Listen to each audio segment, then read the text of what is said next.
Martin. Jeg kan godt lide at rulle med knallerter. Det er min form for hobby.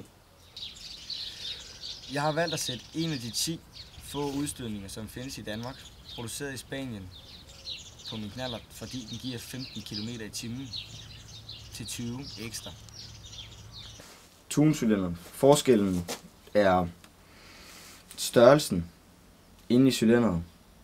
En 39,5 mm og en 47,6. Større udstødningsport her i tunet end i det lovlige. Det kan man se, der er ligesom sådan en halvmåne.